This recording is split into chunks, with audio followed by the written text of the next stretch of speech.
கவலைப்படாதே குழந்தாய், நான் இருக்கிறேன். நிச்சயமாக உன் மனதின் வலியை நான் அறிவேன். எத்தனையோ போராட்டங்களுக்கு பிறகு இன்று நீ உடைந்து போய் நின்றாலும் உன்னை மீண்டும் செதுக்கும் தச்சனாக நான் உன் அருகிலேயே நிற்கிறேன். உலகம் உன்னை புண்படுத்தி இருக்கலாம், ஆனால் என் அருள் உன்னை அரவணைக்கும். எரியும் நெருப்பில் விழுந்தாலும் என் வேல் உனக்கு துணையாக உன்னை வந்து தற்காக்கும். இன்று உன் மௌனம் பலவீனமாக தெரியலாம், ஆனால் விதை மண்ணுக்குள் மௌனமாக இருப்பதால் தான் அது விருட்சமாக வளர முடிகிறது. நீயும் இப்பொழுது வளர்ந்து கொண்டிருக்கிறாய்.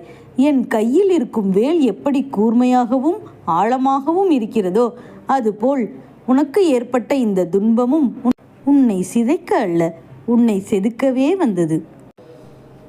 யாமிருக்க பயமேன், கலங்காதே மகளே. உன் கண்ணீரின் ஒவ்வொரு துளிக்கும் ஒரு அர்த்தம் உண்டு. உன்னை வீழ்த்த நினைப்பவர்கள் முன்னால் உன்னை உயர்த்தி அழகு பார்ப்பது என் பொறுப்பு. உன் பாரத்தை என்னிடம் இறக்கி வைத்துவிடு. நீ நிம்மதியாக இரு.